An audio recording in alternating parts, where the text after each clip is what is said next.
Hello students, welcome to step up academy. मैं अंजलि सिंह कुशवाहा और मैं हूं आपकी बायोलॉजी ट्यूटर। आज हम स्टार्ट करेंगे क्लास 12th के चैप्टर नंबर 7 जो कि है ह्यूमन हेल्थ एंड डिजीज में एक नए और इस चैप्टर के लास्ट टॉपिक को स्टार्ट जो कि है adolescence and drug and alcohol abuse. इसके पहले वाला जो वीडियो था उसमें मैंने आपको नशे बताए थे, नशे कैसे होते हैं, नशे किस तरीके से किया जाते हैं, किन चीज़ों का नशा किया जाता है। और अब इस वीडियो में मैं आपको ये सिखाऊंगी कि नशों से बचा कैसे जाता है। सुनने में, करने में, टीवी में देखने में, इंस्टाग्राम पे देखने पे बहुत ही कूल दिखता है। अरे वाह, नशे कर रहे हैं, नशे कर रहे हैं, ये नशे वो नशे, ऐसे नशे वैसे नशे। लेकिन इन द लॉन्ग रन, और या फिर मैं तो बोलूँगी इन द शॉर्ट टर्म ही, नशे and everything, these alcohol, drugs, it is not good for health. तो आज की इस वीडियो का कंप्लीट मोटिव है, और आपकी भी बुक में ये टॉपिक इसलिए दिया है क्योंकि वो आपको अवेयर रखना चाहते हैं कि आप इन चीज़ों में अगर ना फंस रहे हैं, अपने आप को जब तक इन चीज़ों से दूर रख पा रहे हैं तो अपने आप को दूर ही रख कर रखें। आप अगर कोई नशे नहीं करते, आप सिगरेट नहीं पीते, तो आप ऐसे अनुकूल नहीं लगोगे। तो आप जैसे हो आप वैसे ही लगोगे। सिगरेट पी के कोई बहुत ज़्यादा कूल नहीं लग जाता है। ठीक है, आगे बात समझ में। तो चलिए शुरू करते हैं कि हमें क्या क्या देखना है। अडोलसेंस क्या होता है? तो अडोलसेंस इज द पीरियड और a process during which a child become mature in terms of his her attitudes and beliefs for effective participation in society. आपने नोटिस करा होगा कि अब आप तो बड़े हो गए यार, आप तो बहुत बड़े हो गए ये सब चीज़ों के लिए। आप तो 12th क्लास के स्टूडेंट हो। अगर हम अडोलसेंस एज में माने तो हमें मानना चाहिए क्लास 6th से लेके 10th तक के बच्चे, जिनका एज ग्रुप क्या है 12 ईयर्स ऑफ एज से लेके 16 ईयर्स ऑफ एज तक। अब मेरा ऐसा मानना है कि आप सभी या तो 16 ईयर्स के होगे या तो 16 को क्रॉस कर चुके होगे। ऐसा मैं एक मतलब लेके चल रही हूँ, एक ऐसा एजम्पशन। तो ये जो एज होती है ना 12 to 16 ईयर्स ऑफ एज की, इसमें क्या होता है, पहले तो छोटे थे, 10-12 की एज तक, at the age of 10 to 12 कुछ भी करो तो सब क्या बोल देते थे, अरे ठीक है बच्चा है, कुछ भी गलती कर दी, अरे कोई बात नहीं, ठीक है छोटा है अभी, अरे ठीक है सीख जाएगा बड़े होके।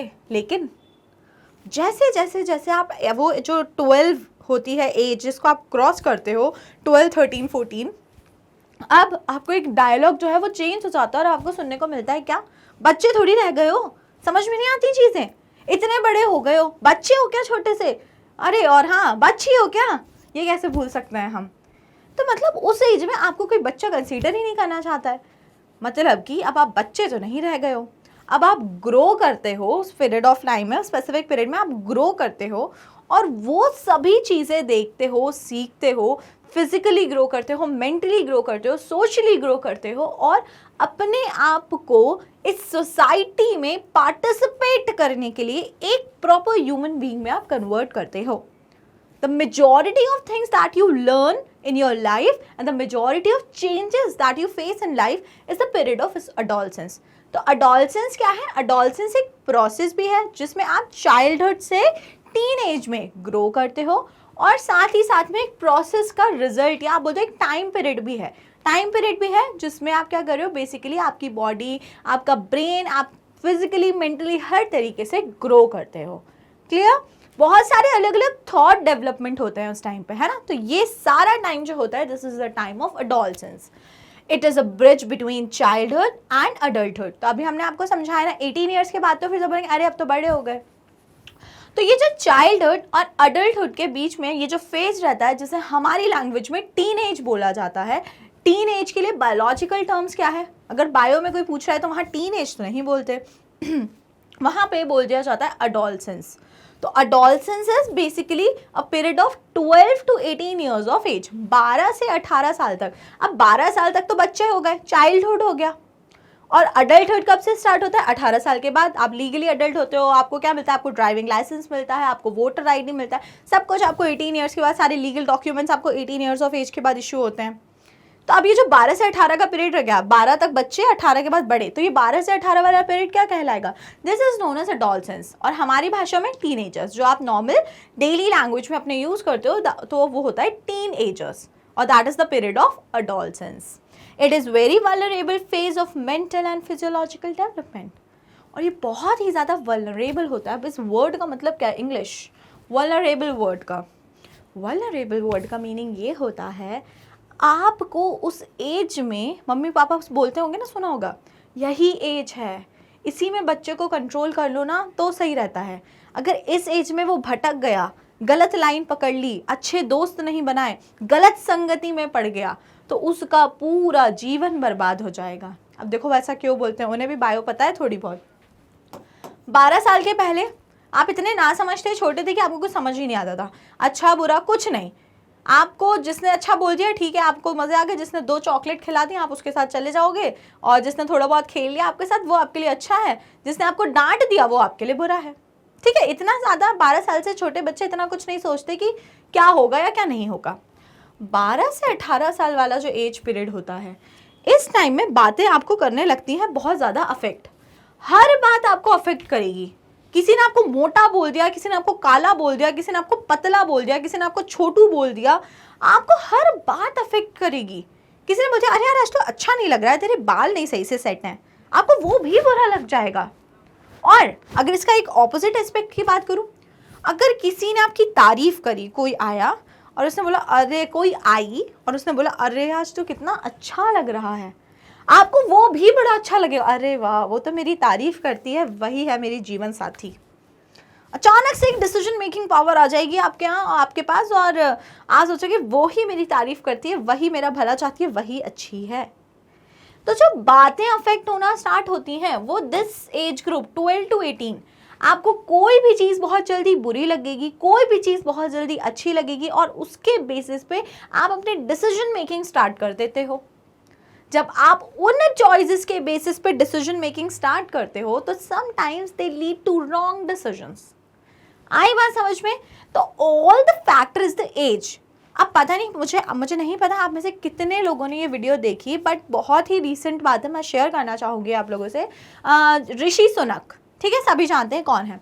उन्होंने एक वीडियो शेयर करी कि वो अपनी कंट्री में क्या कर रहे हैं, under the age of 14 years से छोटे बच्चों के लिए सिगरेट्स परचेज करना ही इलीगल कर दे रहे हैं। क्यों इलीगल कर दे रहे हैं? बिकॉज अडोलसेंस की एज में आउट ऑफ क्यूरियोसिटी बच्चा क्या करता है, पहली बार अगर आप में से कोई ऐसा है जो सिगरेट अभी भी पीता है, वो ये बात को बहुत रिलेट करेगा कि आपने इंटेंशनली कभी नहीं स्टार्ट करी थी कि अरे नहीं मैं तो पीता ही हूँ, मैं तो पीऊंगा, just to try it out. आपने कहीं कभी किसी और को देखा होगा, अपने घर में बाहर किसी को भी, आउट ऑफ क्यूरियोसिटी ट्राई करने की वो जो रहती है ना, हर चीज़ को करने की जिज्ञासा रहती है, उस कारण से आपने वो पहली बार एक सिगरेट परचेस की थी और आपने उसको यूज़ किया था, आपने उस सिगरेट को इनहेल किया था, उसका स्मोक आपने इनहेल किया था। That was the first time at the age of 13 years और 14 ईयर्स। धीरे करके वो चीज़ आपकी आदत बनती चली गई, और अब जब आप 45 ईयर्स के हो गए हो, अब आप उस सिगरेट को नहीं छोड़ सकते, क्योंकि आपने वो चीज़ स्टार्ट करी थी at the age of 13-14 years. मैं बोल रही हूँ 45 तो बहुत आगे हो गया, अब at the age of 25 years आप वो सिगरेट नहीं छोड़ पाओगे, because it is not a recent habit, it is a 10-year-old habit. तो आप ऐसे कैसे छोड़ दोगे? तो ऋषि सुनक जी ने क्या किया, उन्होंने अपनी कंट्री में 14 ईयर्स ऑफ एज के नीचे जो बच्चे हैं उनके लिए सिगरेट खरीदना ही इलीगल कर दिया है। वो उनको कोई भी सिगरेट अगर देते पाया जाता है तो that will treated as a crime, that will fall under the category of crime, वो क्राइम है। तो वो किस चीज़ पे काम कर रहे हैं? They are working on cause, वो कॉज पर ही काम कर रहे हैं, वहाँ पे ही वो चीज़ रोक दे रहे हैं। एज, जिस एज में वो चीज़ सबसे ज़्यादा मैटर करती है, वो उस एज में वो चीज़ नहीं करने दे रहे। उसके बाद की जो एज होती है दैट कम्स विथ मैच्योरिटी, है ना, सेंसेस, जिससे आप वो चीज़ें अवॉइड करते हो। But this age of adolescence is very very vulnerable, जो आपको फोर्स करती है पीयर प्रेशर में, दोस्तों के क्या बोला चाहिए, वो करता है मैं भी करूँगा, यस सब करते हैं मेरे ग्रुप में, मैं कैसे नहीं करूँ। तो बस उस चीज़ों के कारण आपको सब कुछ नई चीज़ें आप ट्राई करने के लिए मजबूर हो जाते हैं। तो आपको इतनी सारी बातों से अडोलसेंस क्या होता है ये क्लियर हो गया होगा। अब हम आगे बात करते हैं कॉजेज ऑफ ड्रग और एल्कोहल यूज इन इंडिया। अब एल्कोहल और ड्रग अब्यूज क्या होता है? देखो, यूज इज समथिंग कि आप उसको एक लिमिटेड अमाउंट में एक तरीके से यूज कर रहे थे, लेकिन जब आप उस चीज को एक स्पेसिफिक अमाउंट के ऊपर यूज करने लगो, दैट इज अब्यूज, तो मैंने आपको पहले ही बताया था drugs is something not wrong, drugs are the things which are use for medicinal purpose. और जब उन मेडिसिनल पर्पस के लिए डेवलप किए गए केमिकल्स या सब्सटेंसेस को लोग मिसयूज़ करने लगे, ज़्यादा क्वांटिटी में लेके उसको मिसयूज़ करके क्या करने लग रहे हैं, उससे अपने आप को नशे वगैरह करने की कोशिश करने लगे, that is known as drug abuse. उसे हम क्या बोलते हैं, ड्रग अब्यूज़। तो हमने अडोलसेंस पढ़ा और अब हम देखते हैं मेजर रीजंस ऑफ ड्रग या एल्कोहल अब्यूज़, लोग क्यों करते हैं। पहला रीज़न है क्यूरियोसिटी एंड एक्सपेरिमेंटेशन। मतलब पहला क्या, मेरे अकॉर्डिंग तो ये सबसे इम्पॉर्टेंट रीज़न है, इससे बड़ा तो रीज़न कुछ और हो ही नहीं सकता। जब एक बच्चा पहली बार पहुंचता है 9-10, हाँ मतलब हर कोई पहली बार 9-10 क्लास में गया होगा, 9-10 में, तो 9-10 में आने के बाद आप बड़े हो जाते हो, बोलते हैं आप अरे अब तो तुम बड़े हो गए, 9 क्लास में आ गए हो। और फिर आपके अंदर एक क्यूरियोसिटी आती है कि यार अब तो मैं बड़ा हो गया, मैं कुछ चीज़ें ट्राई तो कर ही सकता हूँ। साथ ही साथ में आसपास में लोग इतना देख रहे हैं, अब तो फ़ोन, कोई ऐसा नहीं है जिसके पास फ़ोन नहीं है, फ़ोन में देख रहे हो आप, हर चीज़ इतनी ज़्यादा ईजी हो गई है, ईजी टू एक्सेस है, आप उसमें देख रहे हो, मुझे भी तो करना था ये ट्राई, मेरे को भी यार ट्राई करके तो देखना है कैसा लगता है। वो चीज़ जो थी ना आपके अंदर की क्यूरियोसिटी टू ट्राई, उसने आपको करवा दिया अडिक्ट। वो क्यूरियोसिटी कब एडिक्शन बन गई आपको पता ही नहीं चला। तो पहला रीज़न जिसके कारण लोग ड्रग अब्यूज़ करेंगे, तो पहली चीज़ तो curiosity, plain curiosity and experimentation. Second, need of adventure and excitement. ज़िंदगी में कुछ अच्छा हो ही नहीं रहा, वही नॉर्मल शेड्यूल, स्कूल जाओ, घर आओ, खाना खाओ, कोचिंग जाओ, कोचिंग से आओ, फिर खाना खाओ, फिर सो जाओ। ये कैसी लाइफ है, नो एडवेंचर। मुझे करना है एडवेंचर, मैं पीऊँगा सिगरेट। तो मतलब आप अपने नॉर्मल शेड्यूल से अगर बोर हो गए तो कुछ और कर लो ना, कहीं घूम के आ जाओ। और कहीं घूमने गए वहाँ जाके सिगरेट पीऊँगा, अरे तो ऐसे नहीं करना है। सिगरेट पी के ही सारे एडवेंचर नहीं होंगे, या किसी भी और टाइप के कोई से भी अब्यूज़ करके ही आपकी सारे एडवेंचर नहीं होंगे। माइंड को रिफ्रेश करने के लिए बहुत सी चीज़ें होती हैं, बट लोग इनको किस तरीके से यूज़ कर रहे हैं, need for adventure and excitement. Fun करना है तो अरे तो नशे तो करने पड़ेंगे, सीधा फंडा हो गया है आजकल तो। टू स्केप फेसिंग प्रॉब्लम, कुछ लोगों के साथ ये जनरली अडल्टहुड की बात कर रहे हैं, बच्चों में ये चीज़ें नहीं, बच्चों में ये 2 रीज़न कॉमन है एडोलसेंस ग्रुप में। अगर हम बड़ों में बात करें तो कोई आप बोलोगे मैम ऐसे तो बड़े लोग भी पीते हैं, आप उनको क्यों नहीं बोल रही हो। उन लोगों का क्या एक साइकोलॉजिकल थिंग बन जाती है कि अरे यार मेरे घर में बहुत दिक्कत हो गई, मेरी बीवी से झगड़ा हो गया, मेरे बच्चे ने मेरे ऊपर चिल्ला दिया, तो मैं तो दारू पीऊँगा, आज तेरा भाई पिएगा। तो भाई अपनी प्रॉब्लम से बचने के लिए वो यूज़ करते हैं दीज ड्रग्स, है ना, टू मतलब escape from the facing their own problems। उसके लिए वो ड्रग्स यूज़ कर रहे हैं कि कोई कुछ बोलेगा हमें समझ नहीं आएगा, हमें कुछ करना ही नहीं पड़ेगा। लेकिन at some point of time आपको रियलिटी तो फेस करनी है ना, तो उसको एक बार में फेस करो और ख़त्म करो, कब तक बचते रहोगे। तो तीसरा कॉज हो गया to escape facing problem, stress from pressure to excel in academics और एग्जामिनेशन। अब ये थोड़े बड़े बच्चों के लिए हो गया, थोड़े बड़े इन द सेंस 11-12 के बच्चों के लिए क्या हो गया कि अरे यार प्री बोर्ड्स आने वाले हैं यार, बहुत पढ़ाई करनी है, अभी बोर्ड्स आने वाले हैं, मैंने पढ़ाई शुरू भी नहीं करी, अब क्या करूँ, पढ़ाई करने बैठता हूँ तो नींद आ जाती है, कुछ ऐसी मेडिसिन लेता हूँ जिससे नींद ना आए। आपने वो मेडिसिन स्टार्ट करी जस्ट टू एक्सेल, रात भर जग के पढ़ पाओ इसलिए वो मेडिसिन खाई, but somewhere that medicine will lead you to addiction. तो this factor is also very very important. Next factor, television, movies, newspapers, internet etcetera. तो मास मीडिया का बहुत इंपॉर्टेंट रोल है। ये जो हमारे यहाँ पे ड्रग्स एंड अल्कोहल इतने ज़्यादा बढ़ गए हैं उस लेवल पे टेलीविजन, मूवीज़ एंड सबका बहुत मेजर रोल, बहुत मेजर कंट्रीब्यूशन रहा है। लास्टली, अनस्टेबल और unsupportive family structure and peer pressure. Peer pressure is very important. जैसे मैंने अभी आपको क्या समझाया, अरे मेरा 8 लोगों का ग्रुप है, उसमें सब लोग दारू पीते हैं, मैं नहीं पीता, मुझे बुरा लगता है कोई भी पार्टी में जाऊँ, चलो मैं भी पी लेता हूँ, तो वो चीज़ कहलाती है पीयर प्रेशर कि चलो ठीक है। और आपके दोस्तों ने बोला अरे भाई पी ले, कुछ नहीं होता यार, ठीक है, अच्छा ही लगेगा, मज़ा आएगा, सब गोल गोल घूमेगा, बहुत मज़ा आएगा, तो आपने बढ़िया से पी लिया। दूसरी बात, कुछ प्रॉब्लम हुई, you are facing some very very serious issue, लेकिन आपने वहाँ पर आपने सोचा कि अगर मैं ये प्रॉब्लम अपनी फैमिली में शेयर करता हूँ तो my family will be supportive, लेकिन हुआ ऑपोजिट और आपकी फैमिली ने उस जगह पे आपको सपोर्ट नहीं किया। वहाँ पे जो आपकी सिचुएशन होती है, आप बहुत ज़्यादा डिप्रेस हो जाते हो और आप फोर्सिबली इन चीज़ों को ट्राई करते हो, just to escape from pain, just to get relief, temporary relief from that pain. Okay? ठीक है, तो ये कुछ मेन रीजंस हैं जिसके कारण लोग ड्रग्स या अल्कोहल को फर्स्ट टाइम अपनी लाइफ में कभी ना कभी यूज करते हैं. These are the some reasons. Clear हुए सारे रीजंस? तो अगर आपको सारे रीजंस क्लियर हो गए हैं तो अब आगे चलते हैं और समझते हैं now what do you mean by addiction. अब हमने ये सीख लिया स्टार्ट कैसे करते हैं लोग, what are the following reason. अब now when that initiation will turn into addiction. सिर्फ स्टार्ट किया था, अब वो एडिक्शन कैसे बन गया, चलिए देखते हैं. एडिक्शन होता क्या है? A psychological attachment, euphoria and a temporary feeling of well being to drugs and alcohol. अब पहली चीज यहाँ पे लिख दी है साइकोलॉजिकल अटैचमेंट. जो लोग पीते हैं ना, ड्रिंक करते हैं अल्कोहल, मतलब बहुत ही चेन अल्कोहल वाले ड्रिंकर्स जो रहते हैं, उनका ऐसा रहता है कि अरे हम अगर पिए नहीं ना तो हमारा ब्लड प्रेशर बढ़ जाता है, हमें चक्कर आने लगते हैं, हमें ये हो जाता है, हमें वो हो जाता है. It's all in the brain initially. आपके सोचने से ऐसा हो रहा है. आप मत पियो नॉर्मली और सोचो भी मत. आप अगर सोच रहे हो कि मैं नहीं दारू पीऊंगा तो मुझे चक्कर आएंगे, आपको डेफिनेटली आएंगे. तो it is addiction is something what psychological, कुछ भी मतलब फिजियोलॉजिकल नहीं है, कुछ भी ऐसा नहीं है. It is just psychological attachment.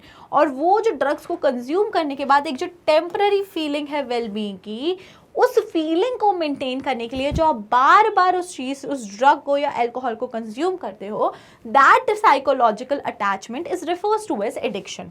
तो एडिक्शन आपको क्लियर हुआ क्या होता है? That addiction is nothing but the psychological attachment. और वो भी किस लिए? For this temporary feeling of wellbeing, very temporary. Clear? With repeated use of drugs, the tolerance level of the receptors increases. Thus, the receptors respond only to higher doses, leading to greater intake and addiction. अब देखो, कोई जब पीना start करता है, मतलब बहुत ही आराम से बात करते हैं समझते हुए, कोई भी जब दारू पीना शुरू करता है तो कभी ऐसा नहीं करता कि आज उसने 10 बॉटल खोली और एक साथ पी गया. कभी भी नहीं.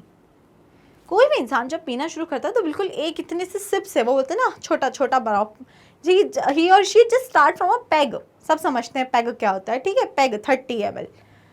ठीक है, मज़ा आया, लेकिन उसको पीने के बाद अच्छा फील हुआ. 30 करके 2 3 फिर 4 दिन 5 दिन बाद 4 होने लगे.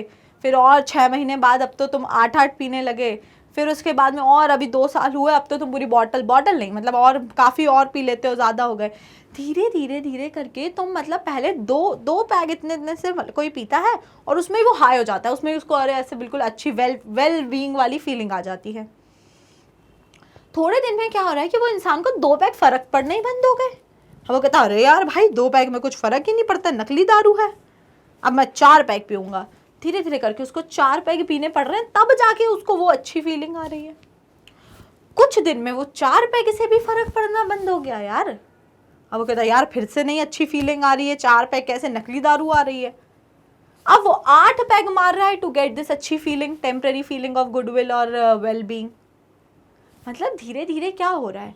धीरे जो रिसेप्टर्स हैं, कौन से रिसेप्टर्स हैं? अल्कोहल या ड्रग रिसेप्टर्स जो हैं वो डेवलप कर रहे हैं टॉलरेंस.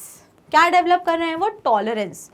जब आप एक ही चीज़ को, मतलब अगर जैसे आपने देखा होगा कोई ओशन है, ओशन के साइड में क्या रहते हैं? बहुत बड़े बड़े रॉक्स रहते हैं. ओशन का पानी आके उन रॉक्स को हिट करता है. इनिशियली रॉक्स पे कुछ नहीं होता, लेकिन धीरे करके रॉक जो है वो जिस डायरेक्शन में पानी पड़ रहा है वहाँ से वो धीरे करके कोरोड होने लगते हैं. तो जब तक आप पी रहे हो, ठीक है, पी रहे हो थोड़ी, लेकिन जो आपके रिसेप्टर्स हैं दे आर डेवलपिंग टॉलरेंस. पहले उनको इतने से फर्क पड़ जाता था रिसेप्टर्स को, अब उनको इतने की उन्होंने आदत बना ली तो इतने से उन्हें कुछ नहीं हो रहा, अब उनको इतना चाहिए, तब जाके वो आपको इफेक्ट शो करेंगे. धीरे करके इतने से भी टॉलरेंस डेवलप हो गया, फिर आपको इतना सारा चाहिए. इसी तरीके से जो क्वांटिटी होती है, अमाउंट होता है किसी भी ड्रग का या अल्कोहल का, वो धीरे करके बढ़ता जाता है. और जो इंसान है वो क्या हो जाता है? ही और she become addict to that specific thing. क्योंकि अब थोड़ा वोड़ा पी के तो काम चलना नहीं है, अब चाहिए ज़्यादा. तभी रिसेप्टर्स जो होंगे वो हमारे एक्टिवेट होंगे और हमको ये जो बहुत वेल बीइंग वाली फीलिंग है ये हमको आएगी. समझ में आ गई बात? ठीक है, तो हमने अभी पढ़ा एडिक्शन क्या होता है और टॉलरेंस क्या होता है. Now next thing is dependency. Now what do you mean by dependence? Dependence होता है किसी पे आश्रित हो जाना. पूरी तरीके से उसमें उसके ऊपर निर्भर हो जाना, आत्मनिर्भर नहीं होना, उस दूसरे इंसान या उस दूसरी चीज पर निर्भर हो जाना। The tendency of the body to manifest a characteristic and unpleasant withdrawal syndrome if regular dose of drug or alcohol is abruptly discontinued. अब ये भी अगेन साइकोलॉजिकल ही है, ये हमारी बॉडी की टेंडेंसी है। और यार आज दारू नहीं पी तो अजीब अजीब सा लग रहा है, नींद नहीं आ रही, पेट खराब हो गया, सांस लेने में दिक्कत हो रही, चलने में दिक्कत हो रही। रीजन सिर्फ क्या हो रहा है, ये सब कुछ क्यों हो रहा है? अरे आज दारू नहीं पी। तो ये चीज एक्चुअल में नहीं हो रही है, your body is just manifesting कि आपके, क्योंकि जो आपके रिसेप्टर्स हैं उनको उस चीज़ की आदत हो गई है, उनको अल्कोहल की हैबिट लग गई है। और जब उनको आपने सोचा कि नहीं मैं सुधर जाऊंगा, मैं दारू नहीं पीऊंगा, आपने जब सुधरने की कोशिश करी तो आपकी बॉडी इन टर्न आपको देगी अनप्लीजेंट विड्रॉल सिम्टम्स। क्या देगी आपको? This is not syndrome, unpleasant withdrawal symptoms. क्या होंगे unpleasant withdrawal symptoms? Unpleasant withdrawal symptom होंगे उल्टियां होने लगेंगी, चक्कर आने लगेंगे, पेट में दर्द होने लगेगा। और ये सब कुछ क्यों हो रहा है? बिकॉज आपने अपनी बॉडी को इतना, आपने खुद को इतना एडिक्ट बना लिया था कि जब तक एल्कोहल या दैट स्पेसिफिक ड्रग आपकी बॉडी में नहीं जाए, आपकी बॉडी नॉर्मल फंक्शनिंग नहीं कर पाए। आपने अपने आप को एडिक्ट कर लिया था। तो ये जो हमारी बॉडी की डिपेंडेंसी हुई कि वो बॉडी को जो वो ड्रग या अल्कोहल मिलेगा तभी बॉडी नॉर्मली काम करेगी, अगर वो ड्रग या अल्कोहल या जो भी है वो नहीं मिला स्पेसिफिक चीज़, तो बॉडी में क्या आएंगे? Withdrawal symptoms. Withdrawal symptoms could be severe, चक्कर आ रहे हैं। आपने मूवी देखी होगी छिछोरे, तो छिछोरे में रहता है ना एक जो बहुत हमेशा पूरे टाइम दारू पीता रहता है, तो उसको जब वो जीटी के चक्कर में हटाता है, अब बोलता है कि नहीं चलो आपसे दारू बंद, बेवड़ा रहता है जो, बोलता है आपसे दारू बंद, तो देखा है वो कितनी जोर से अपना पेट पकड़ के चिल्लाता है आ करके, फिर उसको सीधे हॉस्पिटल पहुंचना पड़ता है। तो that was nothing but the withdrawal symptom. वो इतना ज़्यादा पीता था, इतना ज़्यादा पीता था, इतना ज़्यादा पीता था कि जब उसने अचानक से पीना बंद किया तो उसकी बॉडी एक्सेप्ट नहीं कर पाई, because his body is dependent on alcohol. जब उसने अचानक से बंद किया तो उसकी बॉडी ने जो अजीब से सिम्टम्स दिखाए, that was unpleasant withdrawal symptoms, that was withdrawal symptoms. अगर वो उस टाइम दारू पी लेता उसको एकदम ठीक ठीक फील होने लगता, तो दैट वाज विड्रॉल सिम्टम। तो याद रखिए, जब भी ड्रग्स एडिक्शन बन जाते हैं, जब भी आप ड्रग्स से एडिक्ट हो जाते हैं, तो आपकी बॉडी उन ड्रग पे, अल्कोहल पे डिपेंडेंसी दिखाने लगती है। और whenever you try to withdraw, आप जब उससे निकलने की, उससे बचने की कभी भी कोशिश करेंगे तो आपकी बॉडी उसको ईजिली एक्सेप्ट नहीं करेगी। You will have to face some dangerous withdrawal symptom. क्या फेस करने पड़ेंगे आपको? Withdrawal symptom. तो आपको क्लियर हुआ होगा dependency and also withdrawal symptom. आगे बात समझ में, this results in anxiety, shakiness, nausea, sweating. तो ये सब क्या है? ये सब विड्रॉल सिम्टम्स में एंग्जाइटी फील होगी, शेकीनेस होंगे, हाथ पैर कांपने लगेंगे, नॉजिया उल्टी जैसी फीलिंग, स्वेटिंग पसीना आने लगेगा, तो ठंड लगने लगेगी बहुत तेज, या बुखार फील होने लगेगा। All these falls under withdrawal symptom. Dependence leads to social adjustment problem. अब अगर कोई दारू पर डिपेंड हो गया तो ऐसे लोग क्या करने लगते हैं? ये लोग सोशली भी बड़ी आफत बन जाते हैं। कैसे आफत बन जाते हैं? कोई घर में, सुना होगा आपने, झुग्गी झोपड़ी में रहने वाले लोगों के यहाँ ज़्यादा ये चीज़ होती है।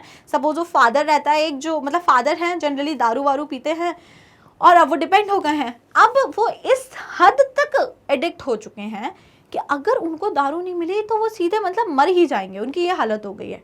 तो फिर वो क्या करते हैं? बेचारी माँ दिन भर हर 10 घर में काम करके जो पैसा कमा के लेके आई है, वो चोरी करने पे आ जाते हैं। उन्हें बस अल्टीमेटली पैसा चाहिए ताकि वो दारू पी ले। और कई बार इन्हीं सब चीज़ों के चक्कर में आपने सुना होगा कि फलानी जगह पे कच्ची शराब पीने से इतने लोगों की मौत हो गई। फिर नशे के नाम पे उनको जो मिलता है वो पी लेते हैं। अभी कोविड के टाइम्स में आपने सुना होगा कितने लोग सैनिटाइजर कंज्यूम कर गए, क्योंकि सैनिटाइजर में अल्कोहल होता है। बाकी शॉप्स जो थी अल्कोहल की बंद थी और जो एडिक्टेड थे उनकी हालत ख़राब हो गई। तो इसके लिए addiction is a bad thing और dependency is verse.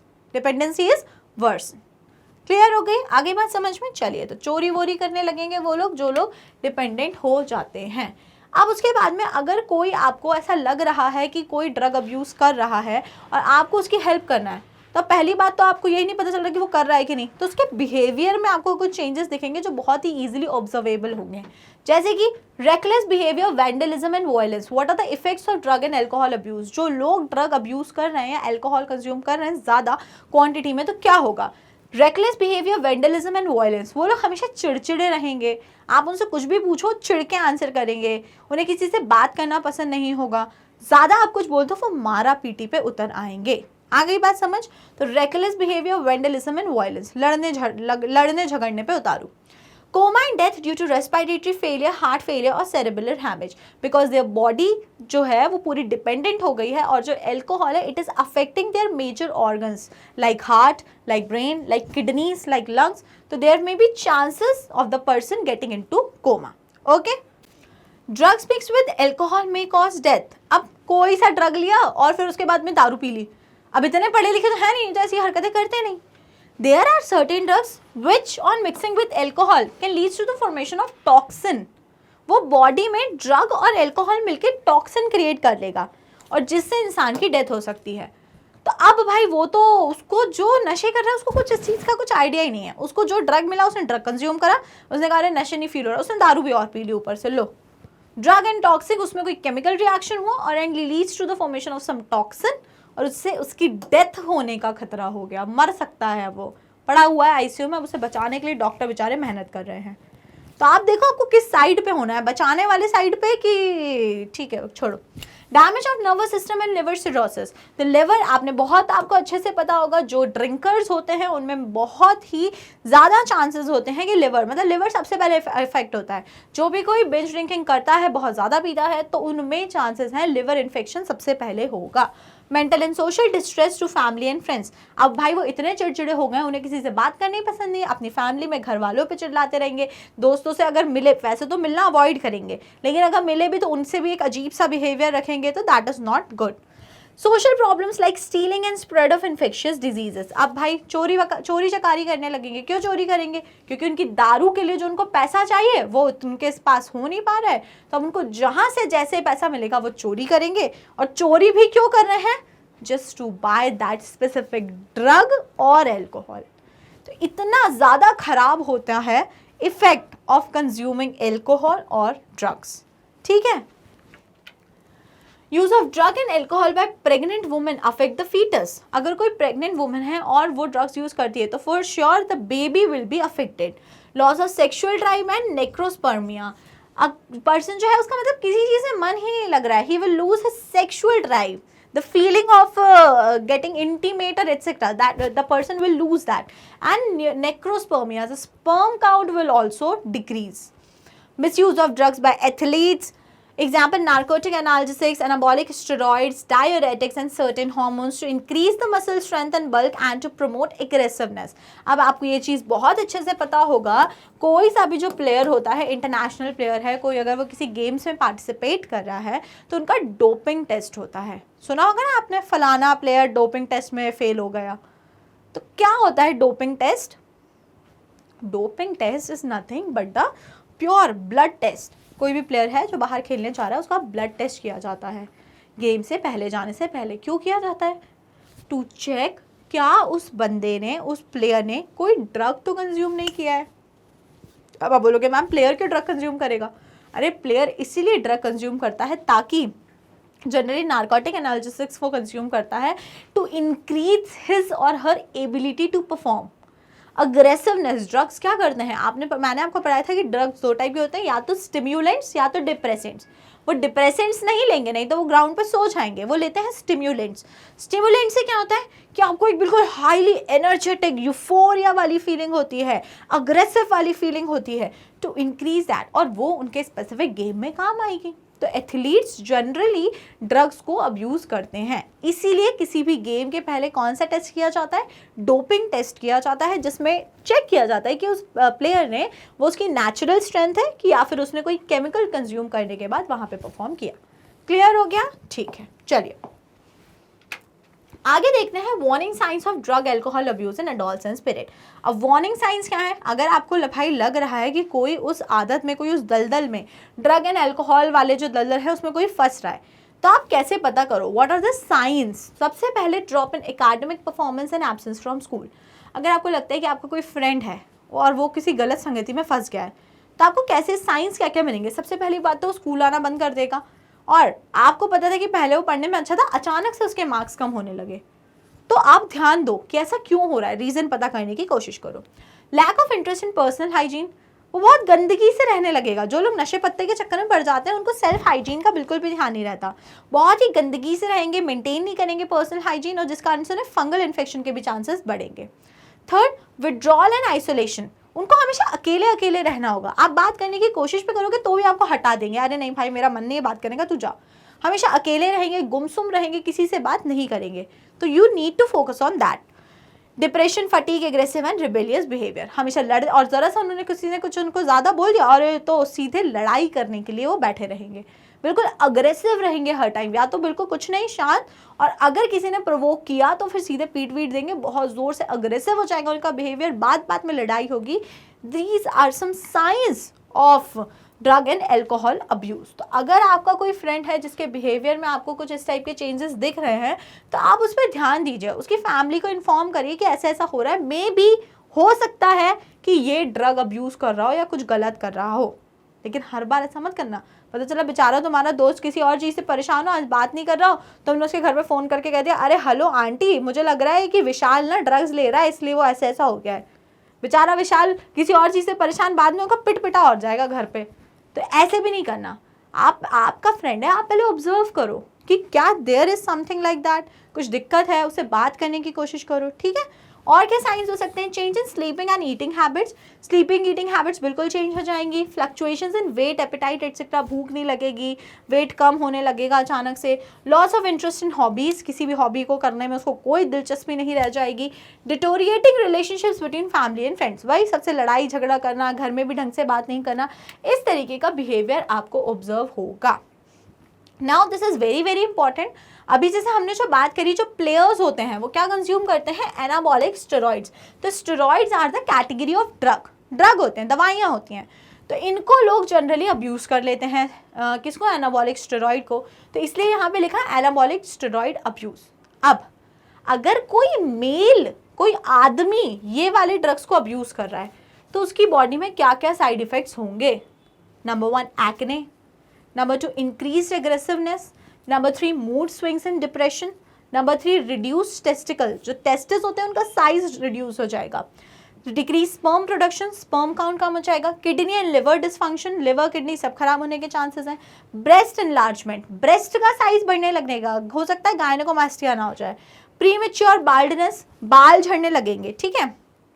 Enlargement of prostate gland. These are the some side effects of use of anabolic steroids in abuse of anabolic steroid in males. Okay, ठीक है, ये आपको clear हो गया। चलिए तो अब आगे बढ़ते हैं। अब बात कर लेते हैं side effects of anabolic steroids abuse in females. अभी हमने डिस्कस करा in males and now in females. ये काफ़ी इंपॉर्टेंट है, स्कूल बोर्ड्स में कभी कभी पूछ लेते हैं, नीट में भी इससे क्वेश्चन आते हैं। तो फीमेल्स में क्या होगा? मैस्कुलिनाइजेशन, जो फीमेल की बॉडी है वो मस्कुलाइन टाइप से कुछ आदमियों की तरह डेवलप होने लगेंगी, बॉडी पे हेयर ग्रोथ इंक्रीज होने लगेगी।